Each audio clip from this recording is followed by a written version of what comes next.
नमस्कार साथियों, प्रकृति क्लासेज में आपका हार्दिक स्वागत है। आज अपने राजस्थान के इतिहास में अजमेर का जो चौहान वंश है उसके बारे में पढ़ेंगे। तो अजमेर का चौहान वंश आप हेडिंग डालिए।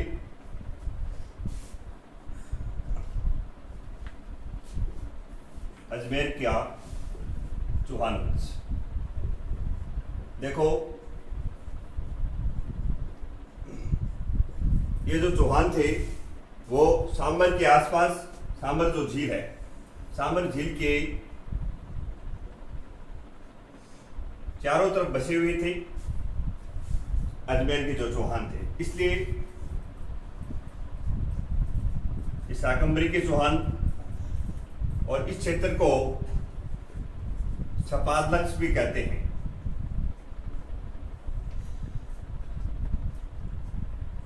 इनकी जो प्रारंभिक जो राजधानी थी सांबर वालों की, सांबर के चौहानों की या शाकंभरी के चौहानों की, तो वो प्रारंभिक राजधानी अहिच्छत्रपुर नागौर थी।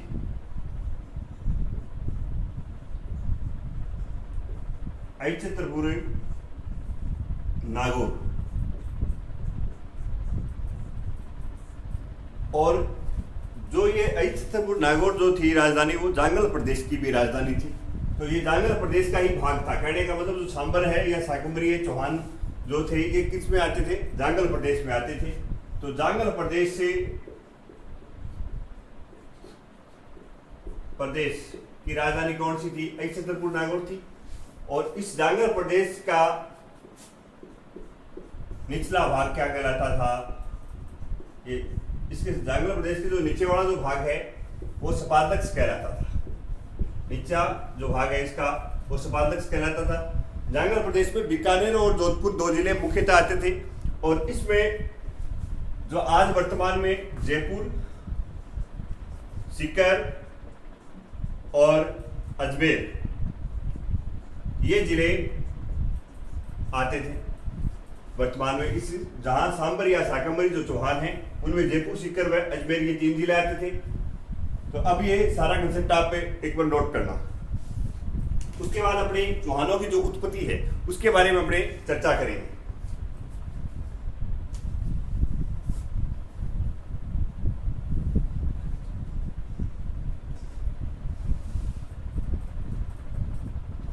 नोट करना, जांगल प्रदेश की राजधानी, पहला कंसेप्ट आप नोट करना, जांगल प्रदेश की राजधानी, जांगल प्रदेश जो दो जिले बीकानेर व जोधपुर,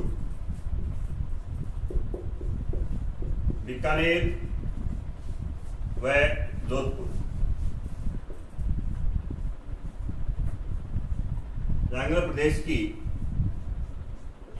राजधानी अहिच्छत्रपुर नागौर।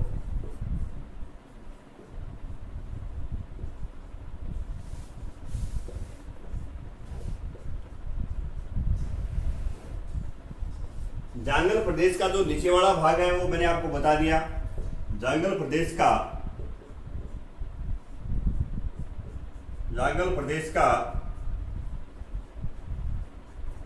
नीचे वाला भाग सपादलक्ष कहलाता था।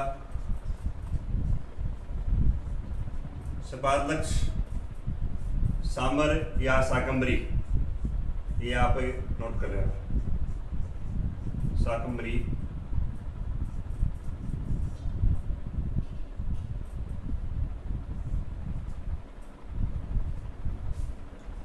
जांगल प्रदेश का नीचे वाला भाग सपादलक्ष कहलाता था। इससे सपादलक्ष या सांबर की, सांबर या शाकंभरी या सपादलक्ष के चौहानों की, सपादलक्ष के चौहानों की प्रारंभिक जो राजधानी थी, कई बुकें सपादलक्ष सांबर भी दे रखी है। सांबर झील को ही, इसको शाकंभरी को इसकी राजधानी बता रहे हैं। तो पर बाकी सांबर या शाकंभरी या सपादलक्ष के चौहानों की जो प्रारंभिक जो राजधानी वो थी अहिच्छत्रपुर नागौर थी। ये आपको ध्यान में रखना है। कुछ बुक्स इसकी शाकंभरी को इसकी राजधानी बताते हैं। तो राजधानी की जो चौहानों की जो प्रारंभिक राजधानी थी, शाकंभरी की चौहानों की प्रारंभिक राजधानी चित्रपुर नागौर थी। ये 3 कंसेप्ट हो गए। जांगल प्रदेश में बीकानेर और जोधपुर जिले आते थे। इसकी राजधानी चित्रपुर नागौर थी। जांगल प्रदेश का जो नीचे वाला जो भाग है वो सपादक्ष कहलाता था, और सपादक्ष वालों की जो राजधानी है, प्रारंभिक राजधानी, वो चित्रपुर नागौर है। आगे नोट करना,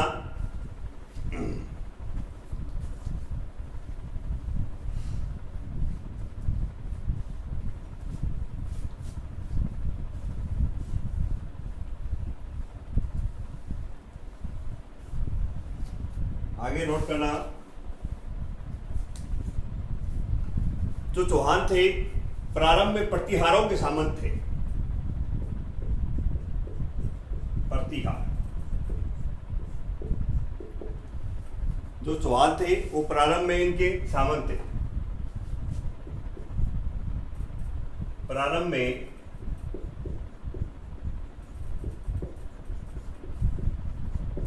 चौहान इनके सामंत थे।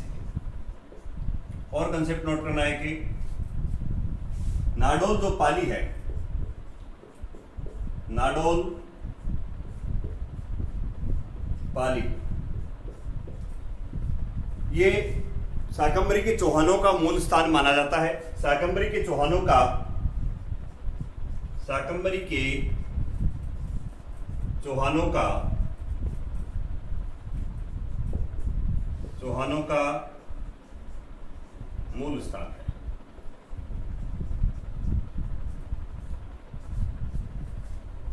अब नोट करना आप इनकी उत्पत्ति के बारे में। देखो, चौहानों के अजमेर के जो चौहान है उनकी उत्पत्ति कैसे होती है। उत्पत्ति में यहाँ पे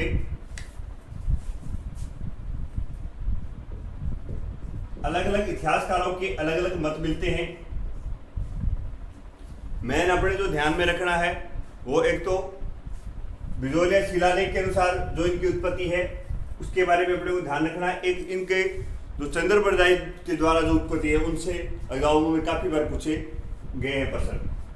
तो पृथ्वीराज रासो एक पुस्तक थी, पृथ्वीराज रासो, पुस्तक का नाम है पृथ्वीराज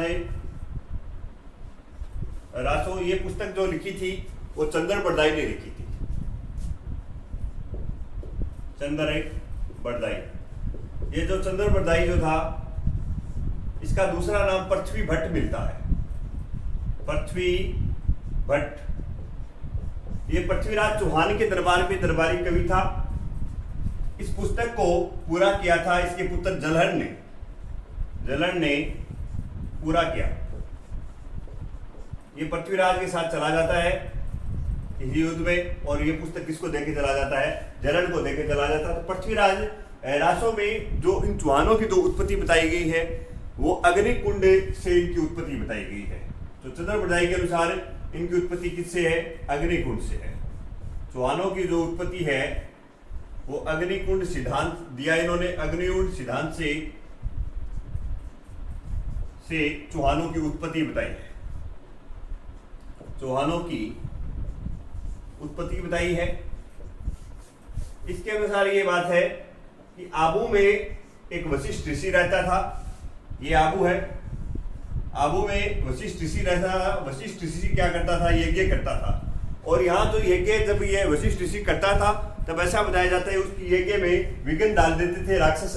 तो इन्होंने 3 पुत्र बनाए, जिनमें पहले प्रतिहार को बनाया, प्रतिहार के बाद परमार, और परमारों के बाद चालुक्य। इन तीनों से नहीं रुका, तब इन्होंने लास्ट में वशिष्ठ ऋषि ने जो बनाया वो चौहानों को बनाया, और चौहानों ने इन राक्षसों का वध किया, चौहान। तो ये क्रम एग्जाम में काफी बार पूछा गया है। तो सबसे पहले वशिष्ठ ऋषि ने जो बनाए थे वो प्रतिहार, फिर परमार, चालुक्य, फिर चौहान। ये आपको ध्यान में रखना है, ये क्रम आप दिमाग में रखना। इसके अलावा इस सिद्धांत का जो अग्निकुंड सिद्धांत है इसका जो समर्थन करता है सूर्यमल मिश्रण। सूर्यमल मिश्रण जो है, सूर्यमल मिश्रण, सूर्यमल मिश्रण की दो किताबें हैं, मुख्य किताबें हैं, वंश भास्कर और वीर सत्सई। ये किताबें लिखी सूर्यमल मिश्रण ने। वो सूर्यमल मिश्रण भी अग्निकुंड सिद्धांत का समर्थन करते हैं, अग्निकुंड सिद्धांत का समर्थन करते हैं, समर्थन करते हैं। अब देखो, दोबारा से देख लो, पृथ्वीराज रासो जो पुस्तक लिखी चंद्रप्रदायी ने, इस पुस्तक को पूरा जलहन ने किया था। इसके अनुसार जो चौहानों की जो उत्पत्ति है वो अग्निकुंड से हुई है। ये आपको ध्यान में रखना कि चौहानों की उत्पत्ति अग्निकुंड से हुई है। ये किसने कहा? तो ये चंद्रप्रदायी ने कहा है पृथ्वीराज रासो के अनुसार, और उन्होंने इनका कालक्रम बताया। ये कालक्रम आपको ध्यान में रखना है, एग्जाम में काफी बार पूछा गया है। पहले पर्तियाल, फिर परमार, चालुक्य और चौहान। उसके बाद इससे अग्निकुंड सिद्धांत का समर्थन सूर्यमल मिश्रण करते हैं, जिनकी दो पुस्तकें हैं, वंश भास्कर और वीर सत्सई। जो अग्निकुंड सिद्धांत का ये क्या करते हैं? सूर्यमल मिश्रण समर्थन करते हैं। और आगे नोट करना, colonel James Tod, colonel James Tod इन्हें विदेशियों की संतान बताता है। कर्नल जेम्स टोड इन्हें क्या बताता है? विदेशियों की संतान बताता है। तो ये आप नोट करना, colonel James Tod, colonel James Tod इन्हें विदेशियों की संतान बताता है, विदेशियों की संतान। अप्रत्यक्ष रूप से अग्निकुंड सिद्धांत का ये पालन करता है। ये कहता है कि अप्रत्यक्ष रूप से ये भी मानता है कि ये अग्निकुंड से उत्पन्न हुए थे। ये एग्जाम में पूछ लिया गया है। तो अप्रत्यक्ष रूप से, अप्रत्यक्ष रूप से अग्निकुंड सिद्धांत का समर्थन करता है, अप्रत्यक्ष रूप से अग्निकुंड सिद्धांत का समर्थन करता है। ये आप ध्यान में रखना, एग्जाम की दृष्टि से काफी इंपॉर्टेंट है। उत्पत्ति में पृथ्वीराज रासो चंद्रप्रदायी की जो पुस्तक, उसमें अग्निकुंड सिद्धांत दिया है, और अग्निकुंड सिद्धांत से चंद्रप्रदायी इनको उत्पत्ति मानता है। इसके अलावा अप्रत्यक्ष रूप से भी ये अग्निकुंड सिद्धांत का कौन समर्थन कर रहा है? कर्नल जेम्स टोड कर रहा है। वैसे कर्नल जेम्स टोड चौहानों को विदेशियों की संतान बताता है। अब अपने पढ़ेंगे इसकी उत्पत्ति ही बिजोलिया शिलालेख के अनुसार, कि बिजोलिया शिलालेख में चौहानों को क्या कहा गया है, क्या है। देखो, बिजोलिया जो शिलालेख है, बिजोलिया शिलालेख 1170 ईस्वी का है, जो भीलवाड़ा में है। भीलवाड़ा में एक मंदिर है, स्थान है, जिसका नाम पार्श्वनाथ है, जो जैन मंदिर है। उस मंदिर पे बिजोलिया शिलालेख लिखा हुआ है। इस बिजोलिया शिलालेख के जो रचयिता थे, वो रचयिता गुणभद्र थे। इस बिजोलिया शिलालेख में, बिजोलिया जो शिलालेख है, बिजोलिया शिलालेख के अनुसार चौहानों को वत्स गोत्रीय ब्राह्मण बताया गया है। बिजोलिया शिलालेख के अनुसार चौहानों को क्या बताया गया है? वत्स गोत्रीय ब्राह्मण। ये आपको ध्यान में रखना है, वत्स गोत्रीय ब्राह्मण बताया है बिजोलिया शिलालेख के अनुसार। तो आप ये सारा कंसेप्ट नोट करना बिजोलिया शिलालेख का। बिजोलिया शिलालेख पूरा आप नोट करो, बिजोलिया शिलालेख, बिजोलिया शिलालेख, बिजोलिया शिलालेख ये आपको पता होना चाहिए कि कब का है। तो 1170 ईस्वी का है, एग्जाम में पूछ लिया गया है। बिजोलिया शिलालेख, बिजोलिया शिलालेख स्थान है कहाँ? बिजोलिया शिलालेख तो स्थान है पार्श्वनाथ मंदिर पर।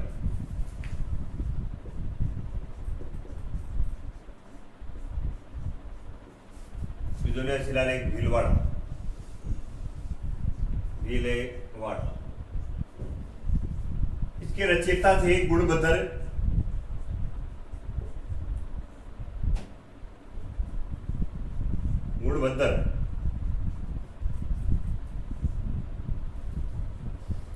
संस्कृत भाषा में लिखा गया है। ये भाषा इसकी संस्कृत है। बिजोलिया शिलालेख में चौहानों को वत्स गोत्रीय ब्राह्मण कहा है। इसके अनुसार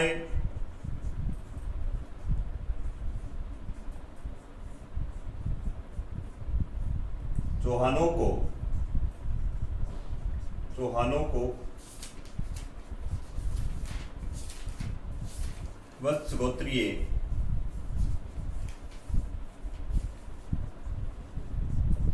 ब्राह्मण कहा है। ये आपको ध्यान में रखना है। बिजोलिया शिलालेख 1170 ईस्वी भीलवाड़ा का है। पार्श्वनाथ मंदिर पे है। रचयिता इसके गुणबद्ध है। भाषा संस्कृत में लिखा गया है। इसके अनुसार चौहानों को वत्स गोत्रीय ब्राह्मण कहा गया है। ये आप ध्यान में रखना। आगे नोट करना, बिजोलिया शिलालेख के अनुसार ही कुछ और कंसेप्ट मिलते हैं। बिजोलिया शिलालेख के अनुसार ये कंसेप्ट मिलता है, एक तो कि अजमेर में जो चौहान वंश की जो उत्पत्ति है वो वासुदेव चौहान करता है। तो वो बिजोलिया शिलालेख के अनुसार ही ये बात हमें मिलती है। और तो आप ये नोट करना, बिजोलिया शिलालेख के अनुसार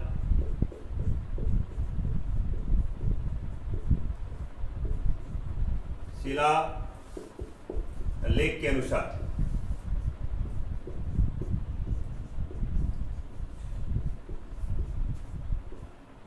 अजमेर के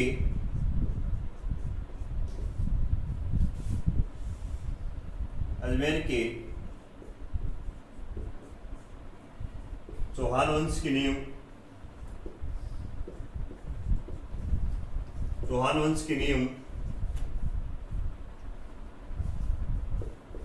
वासुदेव चौहान ने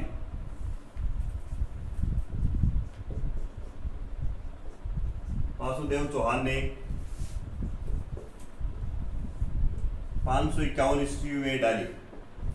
ये आप ध्यान रखना। ये बिजोलिया शिलालेख के अनुसार ये बात है कि अजमेर में जो इसका जो, इसलिए वासुदेव चौहान को चौहान वंश का संस्थापक, मूल पुरुष या आदि पुरुष भी कहा जाता है। वासुदेव चौहान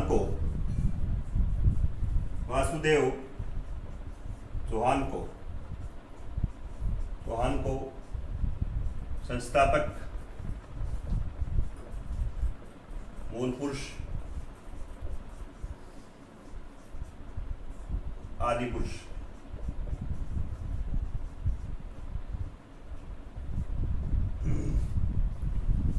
वासुदेव चौहान ने ही सांबर झील का निर्माण करवाया था। ये आपको ध्यान में रखना है। इस बिजोलिया शिलालेख के अनुसार सांबर झील का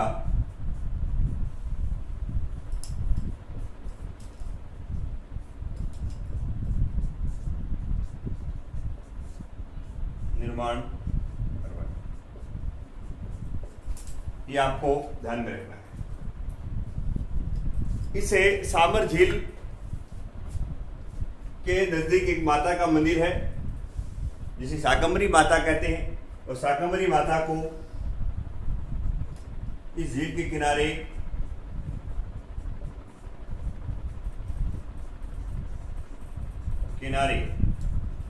शाकंभरी माता का मंदिर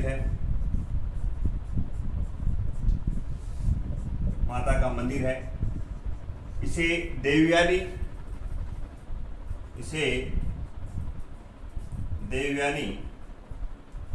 पूछ सकता है आपसे, देवयानी तीर्थ कहाँ है? तो शाकंभरी सांबर में है। और तीर्थों की नानी कहा जाता है। तीर्थों की नानी कहा जाता है। तो बिजोलिया शिलालेख के अनुसार एक तो ये जानकारी मिलती है कि बिजोलिया शिलालेख में चौहानों को वत्स गोत्रीय ब्राह्मण माना गया है। बिजोलिया शिलालेख के अनुसार ये जानकारी मिलती है कि अजमेर के जो चौहान वंश का जो संस्थापक था वो वासुदेव चौहान था, जिसने 551 ईस्वी में और अजमेर के चौहान वंश की नींव डाली सांबर के आसपास। और ये वासुदेव जो चौहान है ये संस्थापक के मूल पुरुष, आदि पुरुष माने जाते हैं। जो प्रथम में जो नींव डालता है उसको संस्थापक बोल देते हैं, मूल पुरुष या आदि पुरुष बोलते हैं। इसने सांबर झील का निर्माण करवाया। सांबर झील के किनारे शाकंभरी माता का जो मंदिर है, शाकंभरी इनकी चौहानों की कुलदेवी मानी जाती है। चौहान वंश की जो कुलदेवी है माता शाकंभरी माता है, और इसे देवयानी या तीर्थों की नानी कहा जाता है। आगे नोट करना, बिजोलिया जो शिलालेख है उसमें अनेक जो यहाँ अपने जो क्षेत्र हैं उनके प्राचीन नाम मिलते हैं। जैसे बिजोलिया का प्राचीन जो नाम था, प्राचीन नाम आप नोट करना, प्राचीन नाम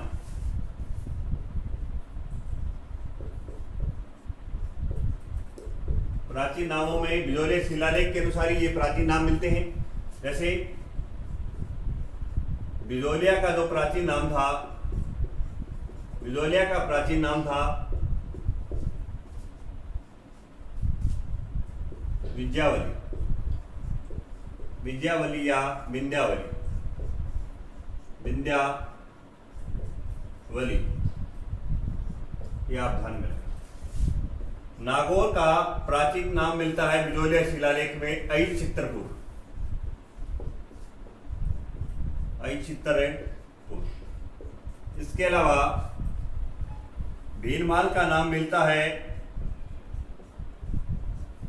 सरीमाल। ये बिजोलिया शिलालेख के अनुसार ही सारे नाम हैं। सरीमाल। इसके अलावा आप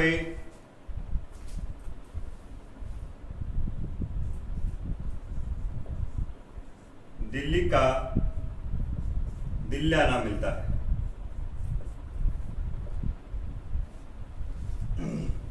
और सांबर का शाकंभरी मिलता है।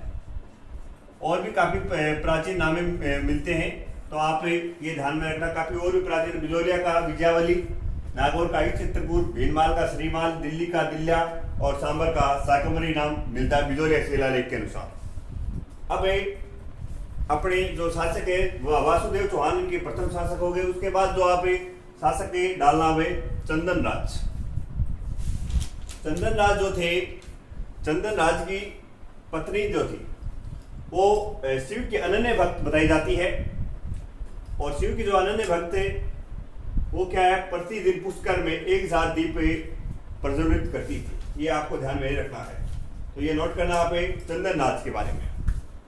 चंदन राज लगाना, सेकंड शासक है चंदन राज, चंदन राज। इनकी पत्नी रुद्राणी, इनकी पत्नी रुद्राणी, रुद्राणी का जो दूसरा नाम है आत्म पर्दा। ये क्या काम करती थी, प्रतिदिन ये शिव की बहुत अनन्य भक्त थी और प्रतिदिन पुष्कर में 1000 दीपक के प्रज्वलित करती थी। प्रतिदिन पुष्कर में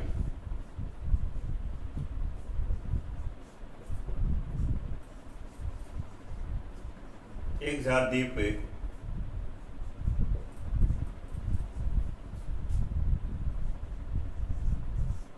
प्रज्वलित करती थी। ये आपको ध्यान में रखना है।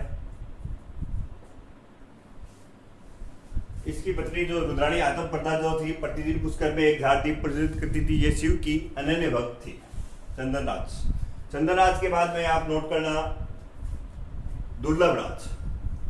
दुर्लभ राज में कोई ज्यादा कंसेप्ट नहीं है, एक ही कंसेप्ट मिलता है दुर्लभ राज में, वो आप नोट करना। दुर्लभ राज जो था ये चौहानों का प्रथम ऐसा शासक था जिसने मुसलमानों से क्या किया था। प्रथम शासक वही था जिसने कि मुसलमानों से संघर्ष किया। तो दुर्लभ राज में आप नोट करना दुर्लभ राज। चौहानों का प्रथम शासक है, चौहानों का प्रथम शासक है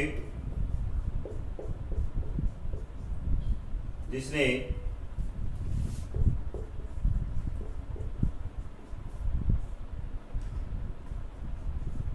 मुसलमानों से संघर्ष किया, मुसलमानों से संघर्ष किया। आगे नोट करना, दुर्लभ राज के बाद में आप नोट करना गुवक प्रथम। गुवक प्रथम जो था, इसने, इसका एक ही कंसेप्ट मिलता है, इसने इनके जो कुल देवता हैं हर्षनाथ, हर्षनाथ का मंदिर का निर्माण करवाया था सीकर जिले में। तो ये आप नोट करना, इसने अपने कुलदेवता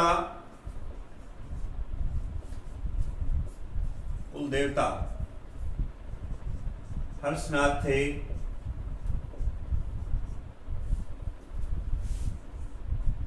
का मंदिर बनवाया। इसने निर्माण कार्य प्रारंभ कर दिया था और ये जो मंदिर है वो सिंहराज के काल में पूरा होता जाके। तो जो वैसे मंदिर जो बनवाया था हर्षनाथ का, जो गुवक प्रथम, आपको याद रखना है, ये इनकी कुलदेवता माने जाते हैं। जो कुलदेवी है आपको मैंने बता दी शाकंभरी है।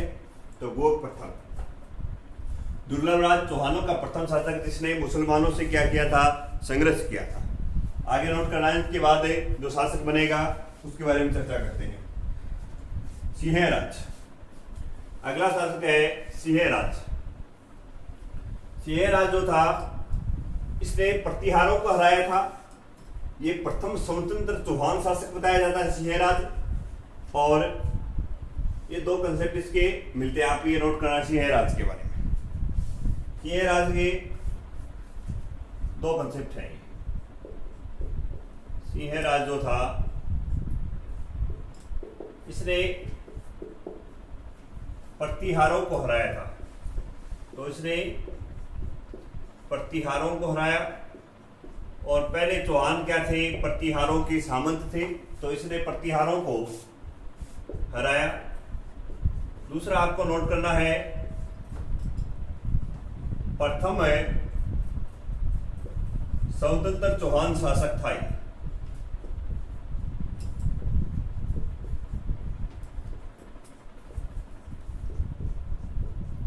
और नोट करना, सिंहराज के बाद एक इनका जो भाई था, सिंहराज का जो भाई था लक्ष्मण। लक्ष्मण है जिसने नाडोल में और क्या करेगा, चौहान वंश की स्थापना करेगा। तो लक्ष्मण इनका जो भाई है, नाडोल में चौहान वंश का संस्थापक है। नाडोल में चौहान वंश की स्थापना की थी इसने, ये आपको ध्यान में रखना है।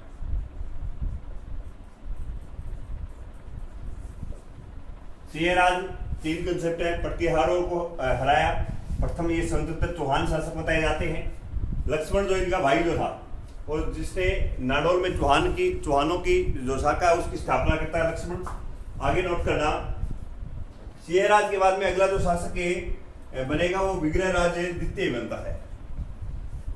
विग्रहराज द्वितीय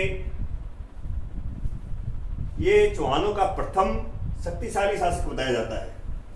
विग्रहराज द्वितीय जो है, इसमें नोट करना आप,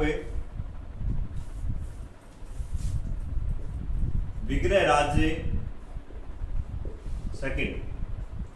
देखो इसकी जो जानकारी जो मिलती है वो हर्षनाथ प्रशस्ति से मिलती है हमें। कौन सी प्रशस्ति से? हर्षनाथ प्रशस्ति से। तो इसमें नोट करना आप, इसकी जानकारी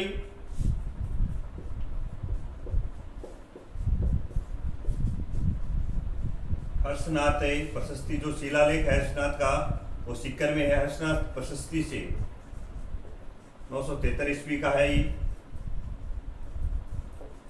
इसकी जानकारी हर्षनाथ प्रशस्ति से मिलती है, जो चौहानों की बहुत महत्वपूर्ण जानकारियां देता है ये हर्षनाथ शिलालेख। इसने ये चौहानों का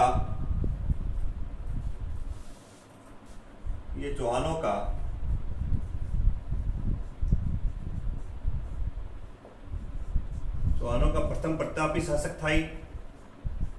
प्रथम प्रतापी शासक मानो आप इसको, प्रतापी शासक। इसके समय शक्ति का अधिक विकास हुआ था। ये चौहानों का प्रथम प्रतापी शासक था। इसने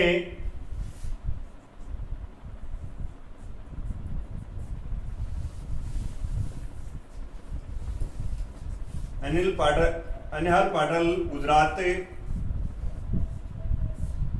के चालुक्य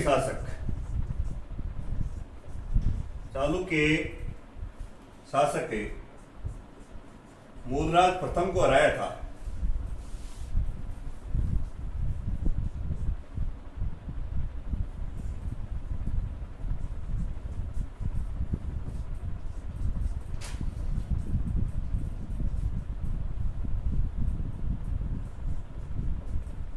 तो ये 3 कंसेप्ट हैं इनकी जो जानकारी है वो हर्षनाथ प्रशस्ति से मिलती है विग्रहराज द्वितीय की, और ये चौहानों के प्रथम प्रतापी शासक माने जाते हैं। इनके समय जो शक्तिशाली शासक थे ये, और एक ये आपको ध्यान में रखना है, जो गुजरात के जो चालुक्य शासक है मूलराज प्रथम थे उनको इन्होंने हराया था। अहिल्या पाटल गुजरात की प्रथम चालुक्य शासक है मूलराज प्रथम को हराया। आगे नोट करना, अब जो शासक बनेगा अजमेर का वो बनता है अजय राज।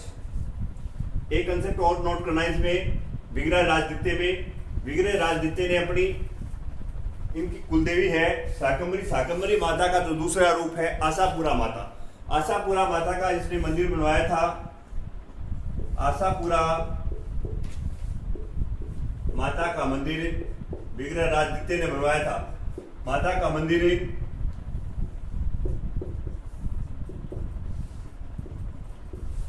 बड़ौद गुजरात में बनाया था। बड़ौद से गुजरात में बनाया।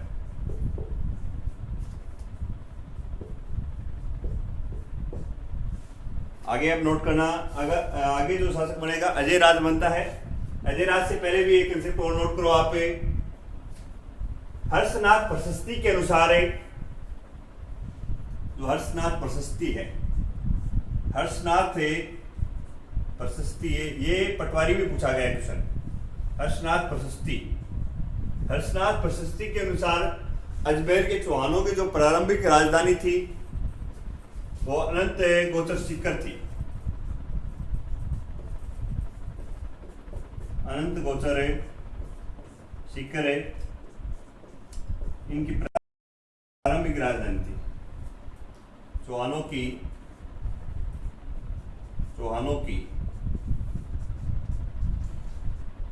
प्रारंभिक राजधानी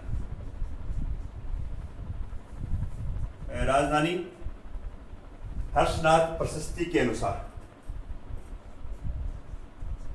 ये आप ध्यान में रखना भाई, पटवारी में पूछ लिया गया है क्वेश्चन कि चौहानों की प्रारंभिक राजधानी कहाँ थी।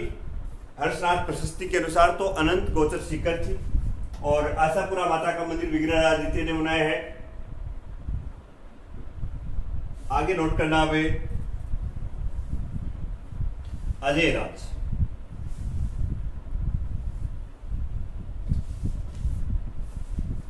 अजय राज का जो कालक्रम 1105 से 1130, ये आप नोट करना। अजय राज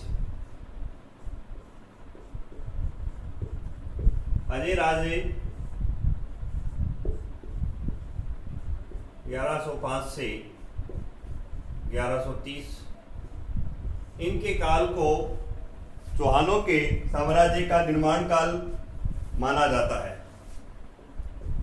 इनके काल को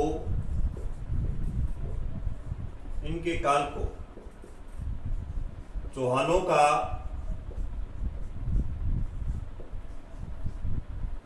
के साम्राज्य का निर्माण काल माना जाता है। इनके समय निर्माण बहुत हुई ये मानते हैं। और नोट करना, अजय राज ने 1113 में अजमेर बसाया। अजय राज ने 1113 ईस्वी में क्या बसाया? 1113 ईस्वी में अजमेर बसाया। अजमेर बसाया अजय मेरू नाम से, अजय मेरू नाम से।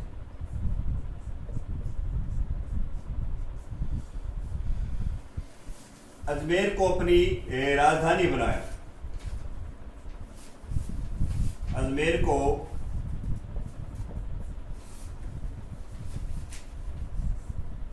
अपनी राजधानी बनाया।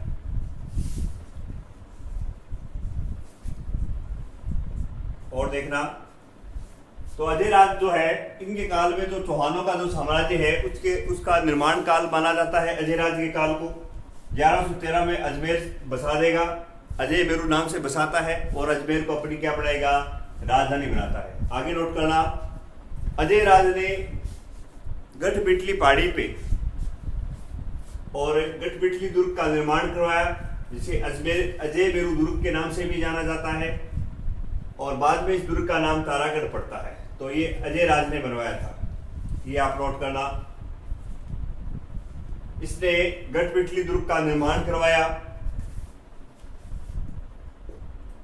इसने गढ़बिटली पहाड़ी पे था इसलिए इसका नाम गढ़बिटली दुर्ग का निर्माण करवाया।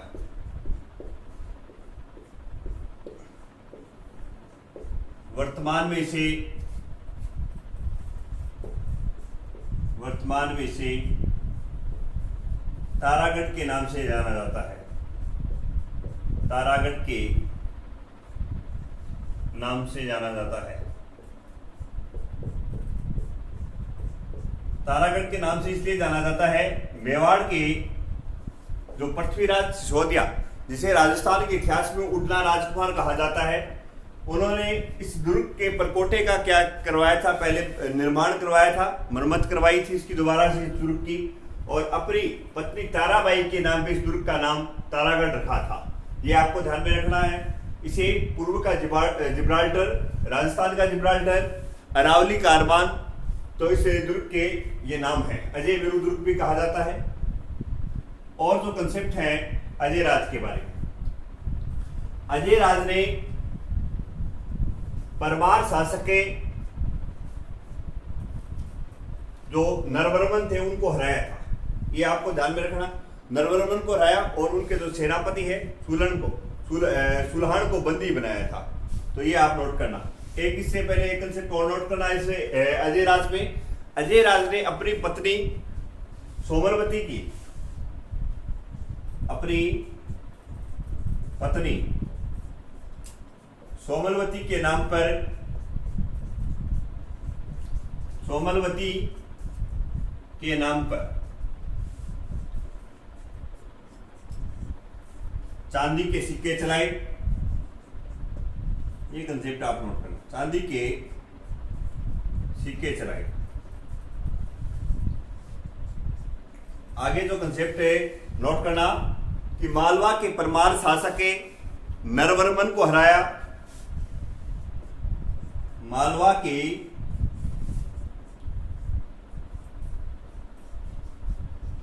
परमार शासक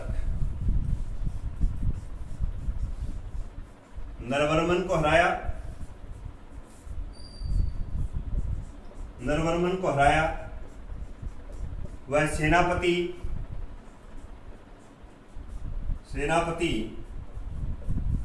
सुलाना को बंदी बनवाया, सुलाना को बंदी बनाया। ये आप ध्यान रखना। अजय राज ने 1113 में अजमेर शहर की स्थापना कर दी, अजमेर को अपनी राजधानी बनाता है, अजय मेरू नाम से इसे बसाता है। उसके बाद गढ़बिटली दुर्ग बनाता है, गढ़बिटली दुर्ग का वर्तमान नाम तारागढ़ है। और इसके अलावा इसने अपनी पत्नी जो थी सोमलवती के नाम पे चांदी के सिक्के चलाए हैं।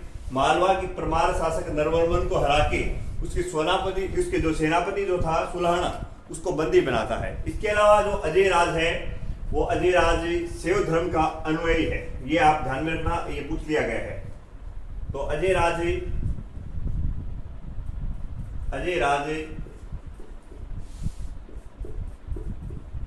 शैव धर्म का अनुयायी है।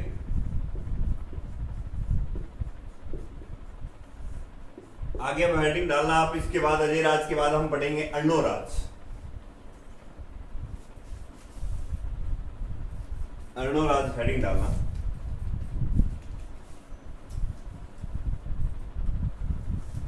अर्णोराज जो है इसे अन्नाजी या आनाजी भी बोलते हैं। तो अर्णोराज हेडिंग डालना अर्णो राज 1130 से 1150 इनका कालक्रम है। अर्णोराज का अन्य नाम जो है अन्नाजी या आनाजी बोलते हैं। अन्नाजी या आनाजी ये जो गुजराती भाषा का शब्द है, अन्नाजी या आनाजी गुजराती भाषा में बड़े भाई को बोलते हैं। तो अर्णोराज क्या करवाएगा? अर्णोराज ने सबसे पहले अन्ना सागर झील का निर्माण करवाया। इसने अन्ना सागर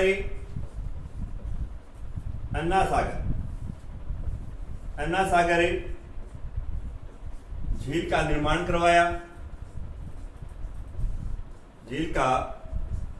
करवाया। चंद्रा नदी का पानी रोककर, ये आपको ध्यान में रखना है। चंद्रा नदी को रोककर ये जो झील है, अन्ना सागर जो झील है, ऐसा बताया जाता है यहाँ युद्ध होता है। ये नागपाड़ और तारागढ़ पहाड़ियों के मध्य है अन्ना सागर झील। इसे अर्णोराज बनवाते हैं। तुर्कों का यहाँ दर्शवाद, तो तुर्कों की विजय के उपलक्ष्य में इस झील को बनाया गया था। तो ये आपको नोट करना है। तुर्कों की विजय के उपलक्ष्य में बनाया गया। विजय के उपलक्ष्य में बनवाया।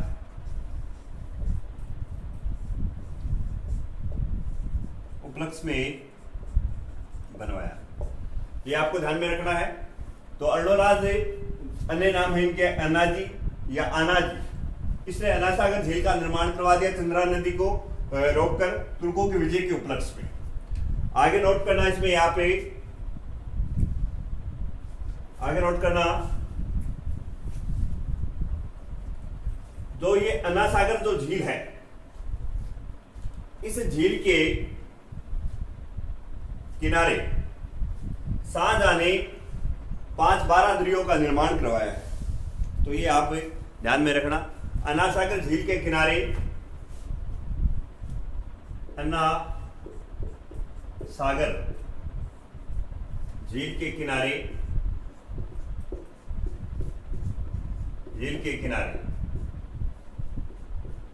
शाहजहां ने 12 दरियों का निर्माण करवाया है।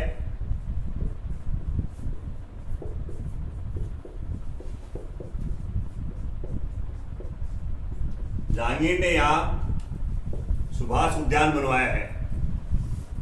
जहांगीर ने दौलत बाग या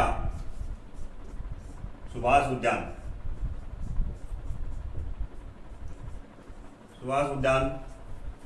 बनवाया है।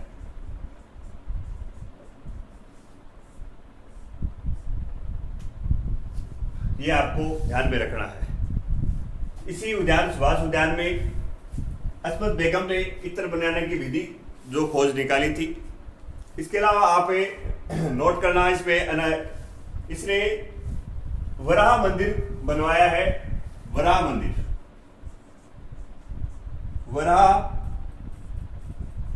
मंदिर बनवाया है अर्णोराज ने। ये एग्जाम में पूछ लिया गया है, काफी इंपॉर्टेंट है। इसके अलावा ब्रह्मा मंदिर बनवाया पुष्कर में। ब्रह्मा मंदिर बनवाया। और नोट करना, वराह मंदिर और ब्रह्मा मंदिर किसने बनाए, ये दोनों एग्जाम में आ चुके हैं। ये जो वराह मंदिर है ये भी पुष्कर में है और ये ब्रह्मा मंदिर है, दोनों कहाँ है? पुष्कर में। ये आप नोट कर लेना, पुष्कर में। वराह मंदिर पुष्कर में बनवाया और ब्रह्मा मंदिर पुष्कर में बनवाया। आगे अर्णोराज कांचन देवी से विवाह करेगा। कांचन देवी जो थी वो जयसिंह की पुत्री थी, तो ये आप जयसिंह को हराया था इसने, और जयसिंह को हराकर कांचन देवी से क्या किया था? गुजरात के चालुक्य वंश के ये शासक थे जयसिंह, और गुजरात के चालुक्य वंश के शासक के गुजरात के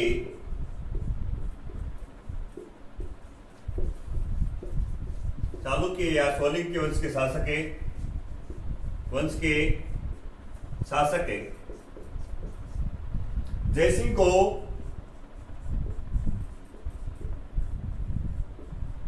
हराया। वह उसकी पुत्री कांचन देवी से विवाह किया। कांचन ने देवी से विवाह किया। इसके अलावा जो ये अर्णोराज है वो माउंट आबू के शासक कुमारपाल को भी हराता है। तो उसके ये जो अर्णोराज का ये कंसेप्ट तो ये है, गुजरात के चालुक्य वंश के शासक के जयसिंह को हराया, उसकी पुत्री कांचन देवी से विवाह किया। इसके अलावा ये माउंट आबू के एक शासक है कुमारपाल, उसको भी हराता है। इसके बाद जो शासक होगा उसके अपने अगले क्लास में चर्चा करेंगे। धन्यवाद साथियों।